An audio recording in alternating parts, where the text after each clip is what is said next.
Hello everybody, it's Mel. Thank you for joining me today for my favourite and least favourite books of 2025.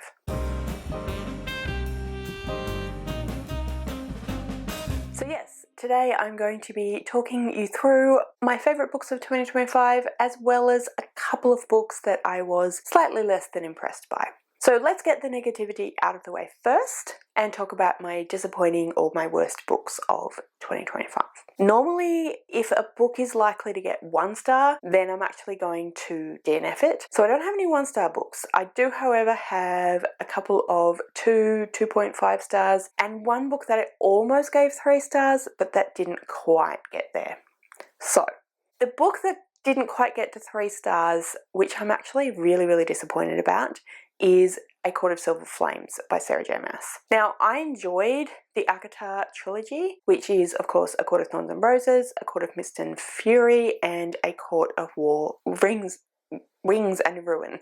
I really enjoyed that series. I thought it was well written. I mean, it's not like the best writing, but it's well written and it's fun. I thought the novella Court of Frost and Starlight was fine. Kind of unnecessary, but fine. And then Court of Silver Flames was fine. It just disappointed me because I enjoyed the first book so much and because I've enjoyed the Crescent City books thus far. I did expect a little bit more from Sarah J. Maas. The book A Court of Thorns and Roses follows the character Feyre, and Feyre is a human woman who lives in the human realm, but it's on the edge of fairy. And her family fallen on hard times and she is the kind of main breadwinner. One day when she's out hunting, she accidentally kills a creature of fairy. Then one of the lords of fairy comes to her home and says, you know, you've killed one of my creatures, so therefore, or I don't know if the creature actually died, but anyway, attempted to kill. So therefore, as punishment, you must come and live with me in my court. And then it goes from there. It's a Beauty and the Beast retelling, and then the story continues in the other 2 books. It gets a bit more in depth, a bit less Beauty and the Beast type, but you get the idea. This book, Court of Silver Flames, follows Nesta, who is Feyre's older sister. It follows her after some fairly traumatic things have happened to her and to her family. There's lots of things that have happened and she's a mess, basically. She's going through a lot.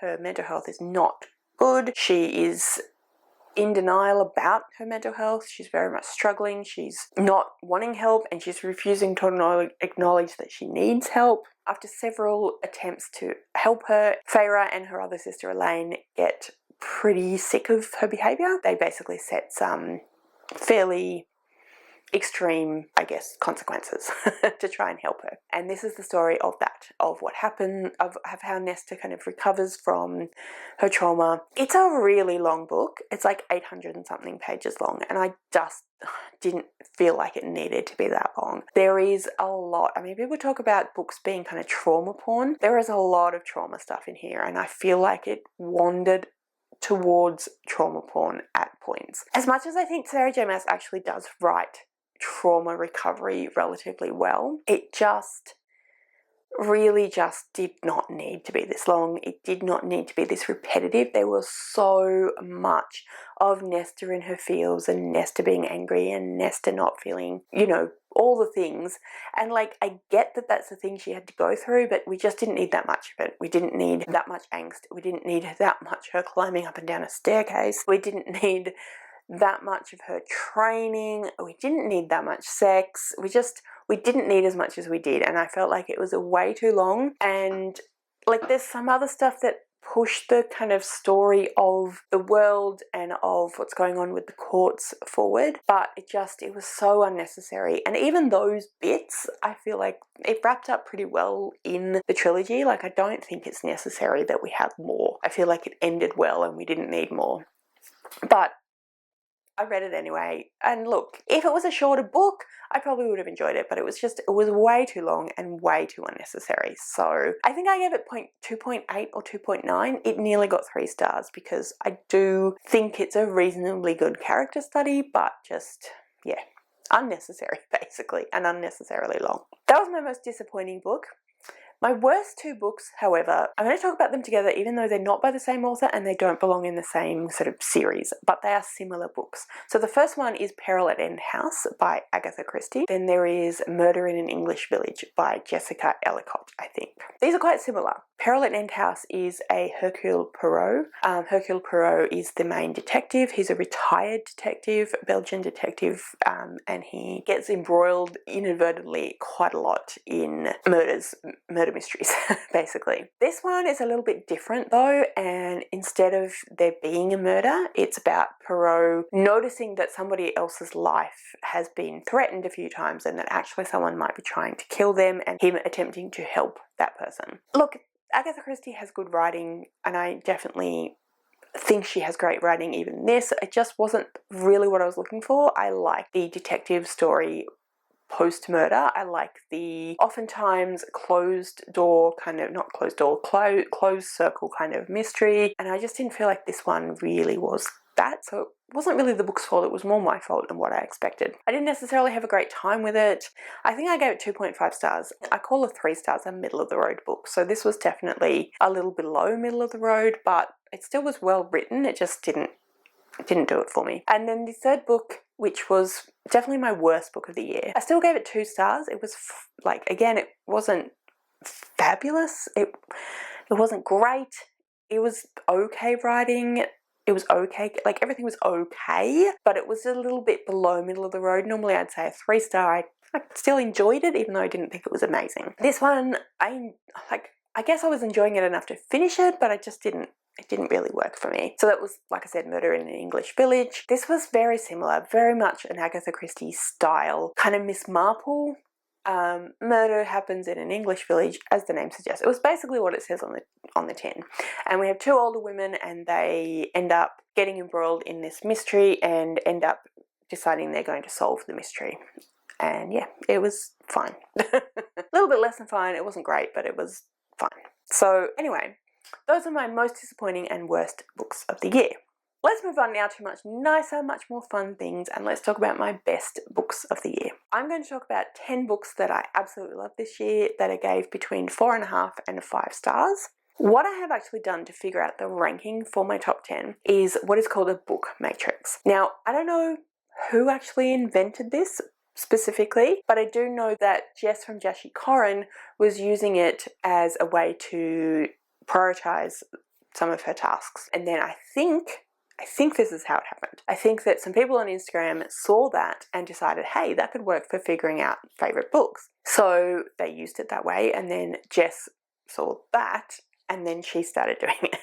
So I think it was created by Jess, but I'm not 100% sure. I will link Jashi Corin's channel down below. I'm also going to attempt to link a TikTok video that I watched about how to do this. I say attempt because I don't personally have TikTok, so I couldn't watch it through the app. I had ended up watching it through Pinterest, so I don't know if I'll be able to link it, but I'll try.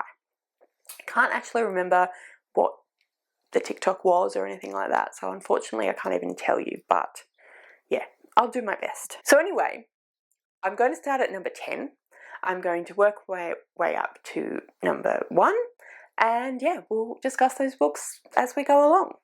Okay, so coming in at number 10 is Role Playing by Kathy Yardley. So this is a romance between some older characters. We have characters who are in their late 40s, early 50s. I really enjoyed that aspect of the story because I am in my mid-40s, so I appreciated seeing people who are a little bit closer to my age. It is about Maggie and Aidan, I believe the male main character's name is. It's a grumpy sunshine. She is the grumpy, he is the sunshine. Maggie, sort of antisocial. She doesn't really want to go out and meet a lot of people, but her son's a little concerned about her, and he suggests that she join this online gaming group, because she loves playing computer games. She joins this group that he recommends.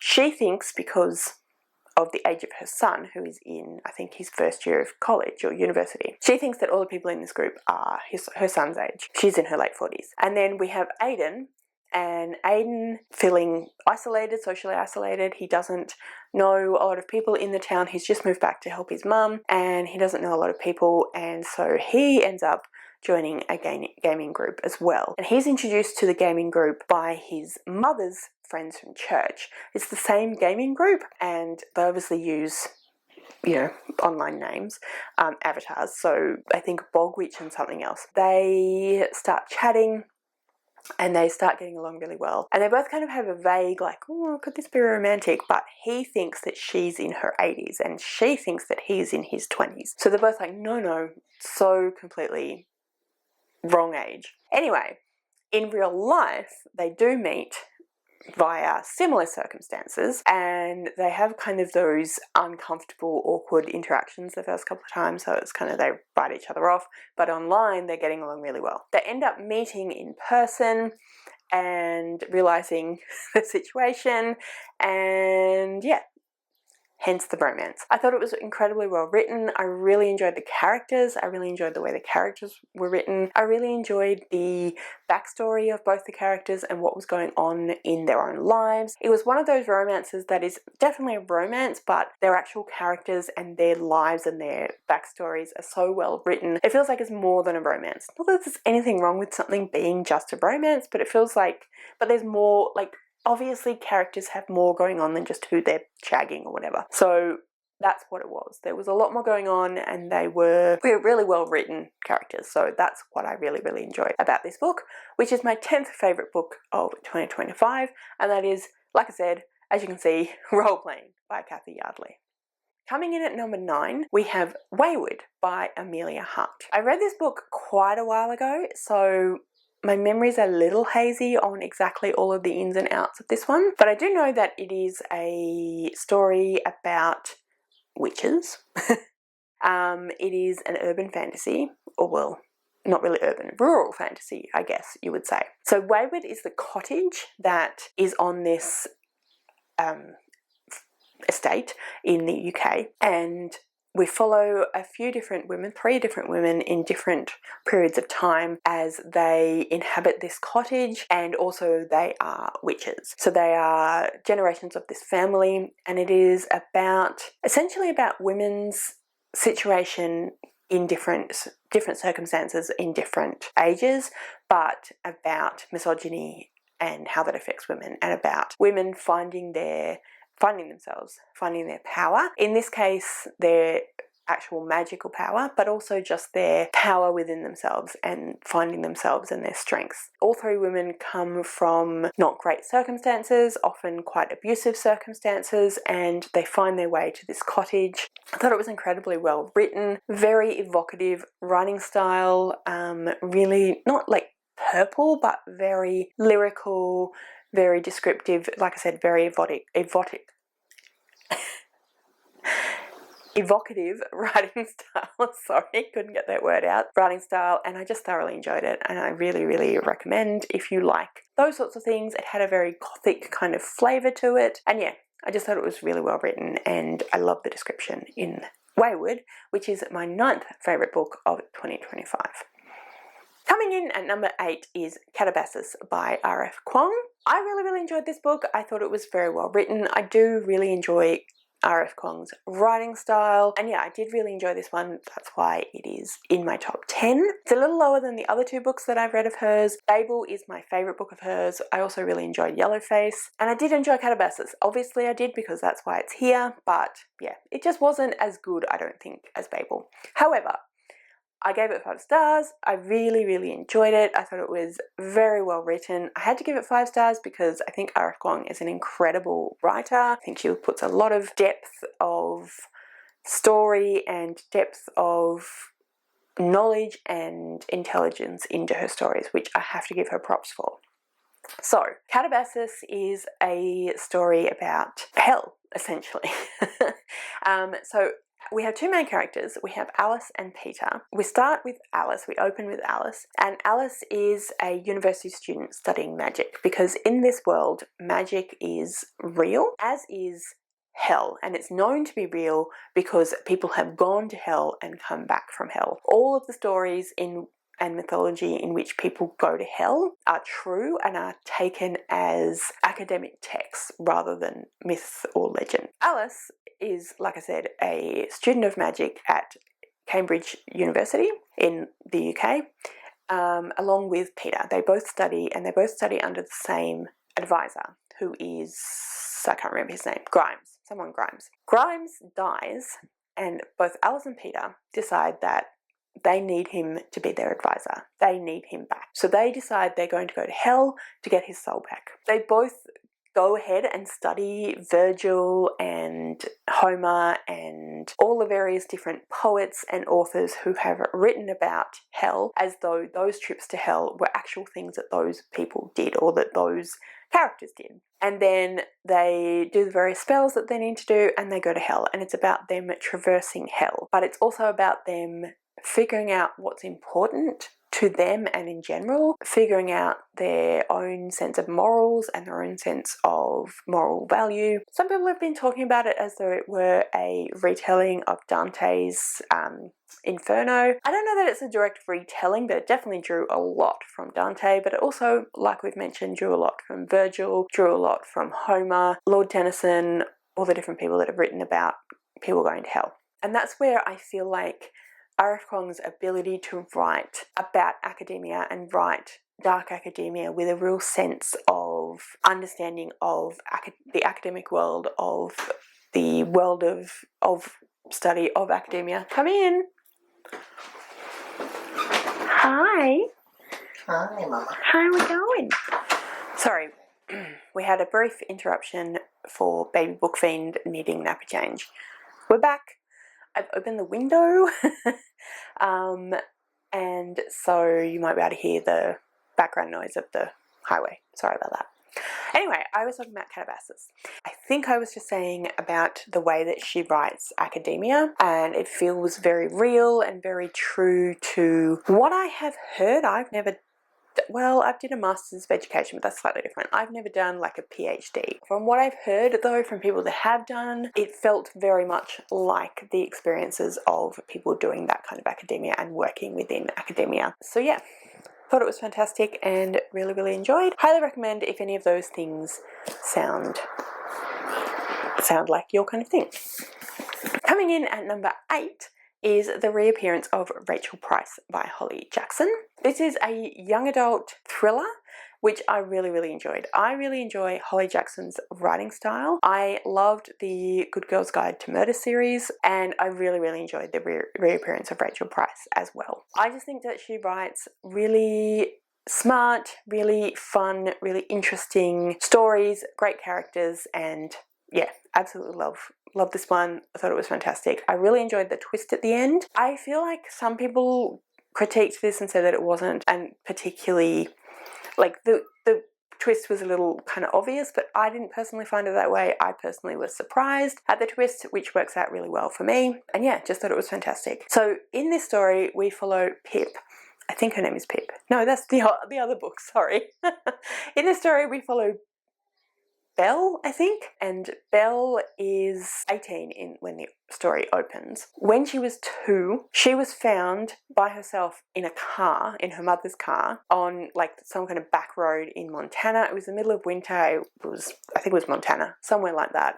Snow everywhere, very cold, but she was found in a very warm, heated car. Doors were locked. Everything had been done to keep Belle safe, but her mother was missing.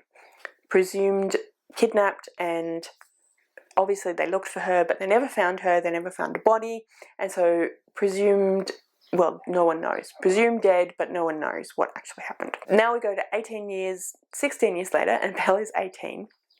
And some, I think it's a TV show, are doing like a true crime story on the mother's disappearance and obviously Belle and what happened. So while this filming is happening, one day Belle sees someone who she believes to be her mother.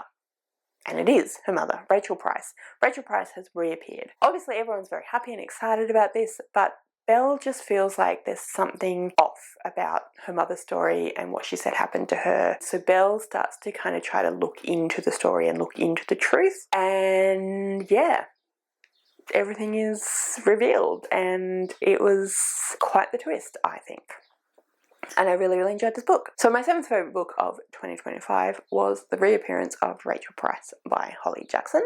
Coming in at number 6 is the only non-fiction on this list, in fact the only non-fiction that I finished this year, and the fact that I have a non-fiction in my favourites list and the only one I read made me realise that maybe I need to read a little bit more non-fiction, certainly in the form of memoirs, because the favourite non-fiction that I read, or the only non-fiction that I read this year in 2025, coming in my favourites at number 6 was Strong Female Character by Fern Brady. This is a memoir by Fern Brady, and it is about basically her experiences growing up undiagnosed autistic, being diagnosed in her, I think, late 20s, early 30s, and reframing her experiences as a child and as a teenager and someone in their 20s as realizing that it was in fact autism that was the root of some of the experiences that she had and some of the difficulties that she had. It is, I think, really important read both as someone's story, which is always important, but also as a book, really to illustrate the issues which still exist in our medical you know what I'm trying to say, in the medical world, the medical industry, specifically around the brain and around mental health. Also around acceptance of and understanding of the brain and mental health.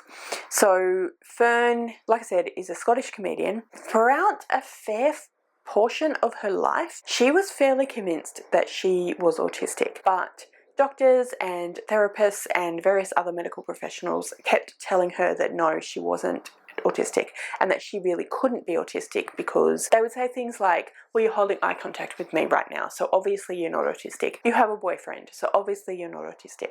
And part of the reason for that is because even now there is so little understanding of, well, autism in general, but specifically how autism presents in girls and women. A lot of what is known, even within the industry that you would think would know, is about how it affects and how it presents in young boys. So therefore, there are a lot of women who are diagnosed later in life because as children, they didn't do those things that are seen to be classic traits of autism. They could hold eye contact. They could have relationships. They could have conversations. They didn't have special interests in the same way. They weren't obsessed with dinosaurs or trains. Think Sheldon Cooper from The Big Bang Theory. Because she wasn't Sheldon.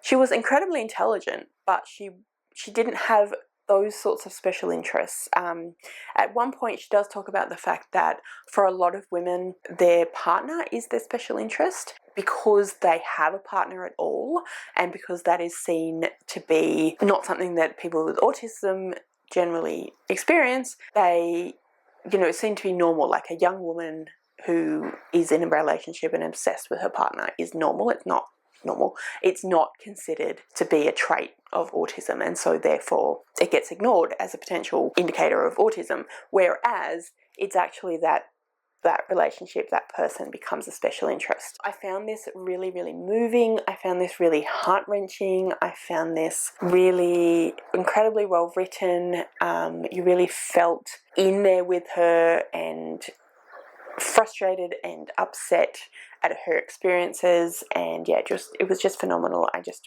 thoroughly enjoyed it. 5 stars. Highly recommend, just in general, to anybody, but in particular if you think that you might have autism and you have been undiagnosed. If you have friends or family or children with autism, or you're a teacher, anyone that is in contact with people with autism, specifically girls, I think it will really help reframe the way that you think about autism and the way that you understand autism, and I think it's really, really important, and I highly recommend. So that was number 6, Strong Female Character by Fern Brady. Coming in at number 5 is The Spell Shop by Sarah Beth Durst. This is a cozy fantasy, and I had a great time with this one. I thought it was incredibly well written. I really, really enjoyed the coziness. I really enjoyed the fantasy world. I thought it was wonderful world building. It felt like a warm hug. It felt cozy, but it still had a storyline, it still had great characters, it still had a romance, which I enjoyed, and I just thoroughly enjoyed this one. I had a lot of fun with it, and I thought it was very, very well written. So the spell shop follows, I think the character's name is Kayla or Kyla. Kyla is a librarian at the main library in this town that's the kind of center of this empire. The empire is currently in the middle of a civil war. The library and the various different buildings in the city are under threat. They are being bombed and set on fire and all of those sorts of things. And so Kayla realizes that she really needs to leave. She doesn't want to leave all of the different spell books because they're so important to magic and to spell casters and to the empire and to culture and all of those things.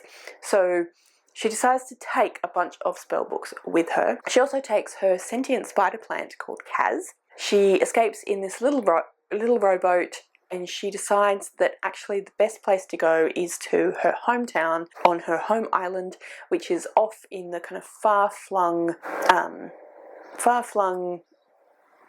ends of the empire, if you will. So she goes there, she takes the spell books with her, and she finds her family's old home that they used to live in when they lived in the island. They moved to the city when I think Kayla was about 10. She finds the old home, which is very run down, ramshackle, and she decides to renovate it and to set it up as a spell shop, except that spells are illegal unless you're a magician. So the way she gets around that is that she starts selling jam and kind of underhandedly selling spells at the same time. And yeah, it was just really wholesome, really sweet. There's a love story in there, like I said, and it's about found family, getting to know the people around her, getting to know herself, and also giving the island a much needed boost. And I thoroughly enjoyed it, as I keep saying. I would highly recommend if you enjoyed books like Legends and Lattes, Can't Spell Treason Without Tea, all of those sorts of books about cozy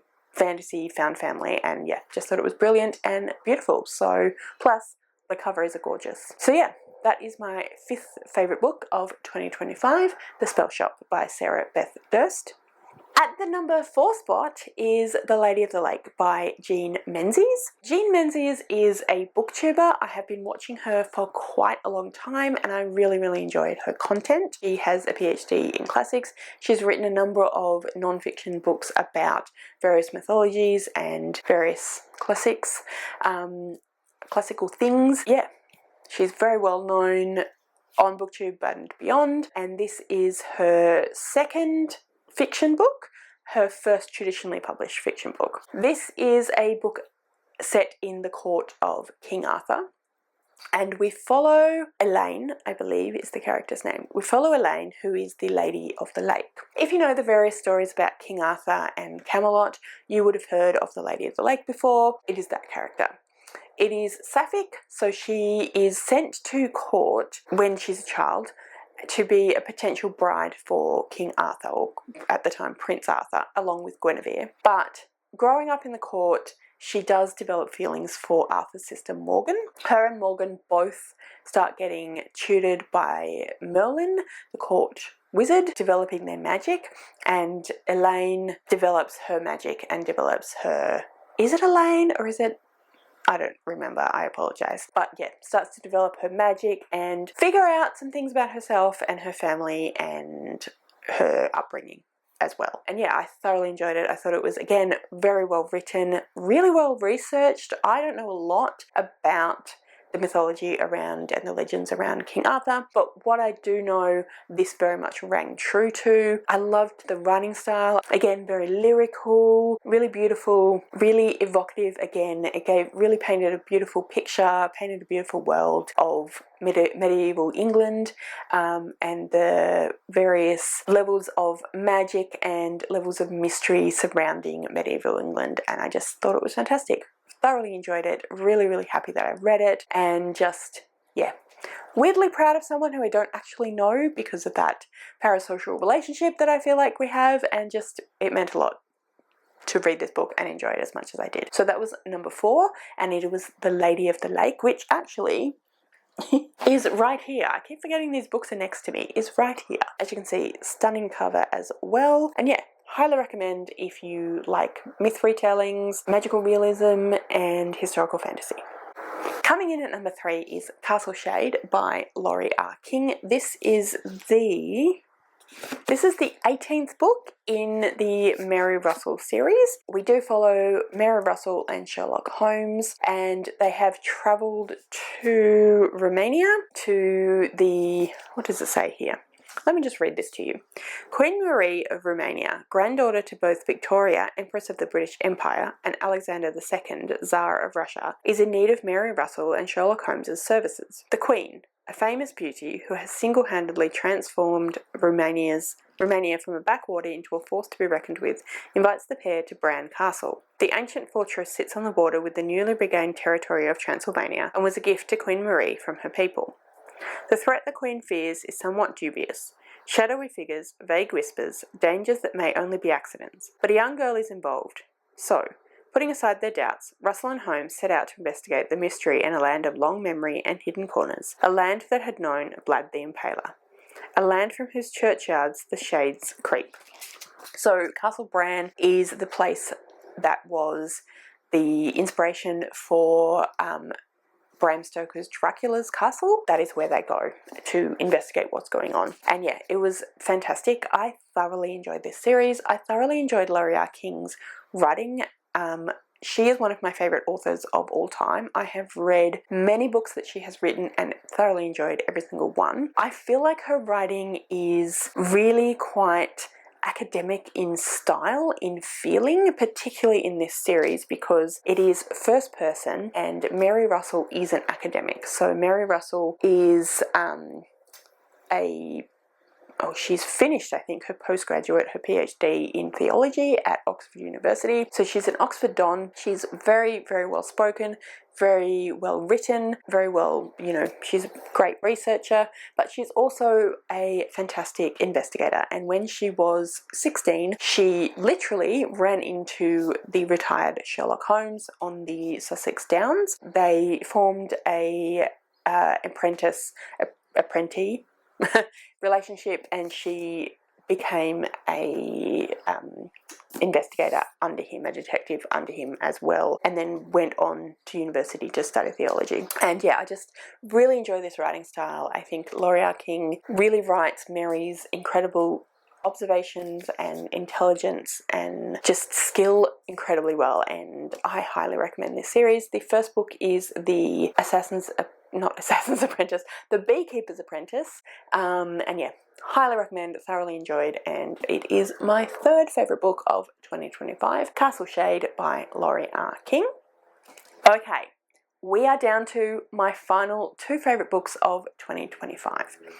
This was a bit of a struggle, but pitted against each other, I had to figure out which one I preferred. So, my second favourite book of 2025 was Bury Our Bones in the Midnight Soil by V.E. Schwab. I love V.E. Schwab's writing style. It is very lyrical, it is very evocative, it has a real rhythm to it, and I really, really enjoy the way she uses language, the way she describes things, just the way she writes. I think it's fantastic, and definitely my favourite thing about V.E. Schwab's books that I've read of hers, which include this, Gallant, and the Invisible Life of Addie LaRue. This is a vampire story. We follow 3 different women in 3 different time periods, and we see their lives change quite dramatically. We see relationships develop. We see them try to come to terms with the changes to their lives and try to come to terms with their new lives now. We see them struggle with vampiric hunger. There are sapphic relationships in the story. There are also achillic relationships in the story. Achillean, I should say, relationships in the story. And I just, like I said, love the writing style, really enjoyed the characters, really enjoyed all the explorations that I said, really enjoyed the world building, the descriptions of the different places in which we are set. So we have Santo Domingo de la Calzada, London, and Boston, and I felt like all of these places were evoked really, really well and really beautifully, and yeah, just absolutely love this story, love the writing, like I said, and highly recommend. Just, yeah, my second favourite book of the year, and definitely a book that I would like to revisit relatively soon if I can, because I just thoroughly enjoyed it. And yeah, that's why it's number 2 of 2025. Bury Our Bones in the Midnight Soil by V. Schwab. Beaten only by my favourite book of 2025, which was The Hymn to Dionysus by Natasha Pulley. This was amazing. This is a myth retelling of Dionysus. We actually don't follow Dionysus, however. We follow a young man called Phaedrus. I will read the blurb to you because I feel like it will do more justice than I can describe it. Raised in a Greek legion, Phaedrus has been taught to fight for the homeland he's never seen and to follow his commander's orders at all costs. But when he rescues a baby from a fire at Thebes' palace, his commander's orders cease to make sense. Phaedrus is forced to abandon the blue-eyed boy at a temple and to keep the baby's existence a secret. Years later, after a strange encounter that led to the death of his battalion, Phaedrus has become a training master for young soldiers. He struggles with panic attacks and flashbacks, and he's not the only one. All around him, his fellow veterans are losing their minds. Phaedrus' risk of madness is not his only problem. His life has become entangled with Thebes' young crown prince, who wishes to escape the marriage his mother, the queen, has chosen for him. When the prince vanishes, Phaedrus is drawn into the search for him, a search that leads him to a blue-eyed witch named Dionysus, whose guidance is as wise as the events that surround him are strange. In Dionysus' company, Phaedrus witnesses sudden outbursts of riots and unrest, and everywhere Dionysus goes, rumours follow about a new god, once sired by Zeus, but lost in a fire. I just really adored this book. I love the story of Dionysus. Dionysus, for those of you that don't know, is the Greek god, the Greek god of wine, the Greek god of ecstasy, the Greek god of otherness. I actually did study Dionysus and the various myths and rituals of Dionysus in my honours thesis in my honours year. It was a long time ago now, but I've just always really, really enjoyed this myth and found it fascinating, and I thought this was an incredibly beautifully told retelling of this myth, and I love the way that it was told through the eyes of Phaedrus. I think he was a fantastically written character. Yeah, love the writing style. Again, it felt quite descriptive and quite lyrical, but unlike some of the other books I've said that about, it was relatively to the point. Not that they were super flowery, but it was relatively to the point, but it was structured really, really well. And yeah, I really enjoyed the characters, particularly Phaedrus, as I've said. I really enjoyed the mystery. I felt like it really got the whole mythology surrounding Dionysus. It really got the mystery and the strangeness, the otherness, the sense of weirdness and wonderment around the myth of Dionysus, and I thoroughly enjoyed it. Highly recommend. If you like myth retellings, if you like mythology in general, if you are at all interested in Greek mythology, I would highly recommend this book. I think it is absolutely fantastic. Love the writing style, and it is my favourite book of 2025.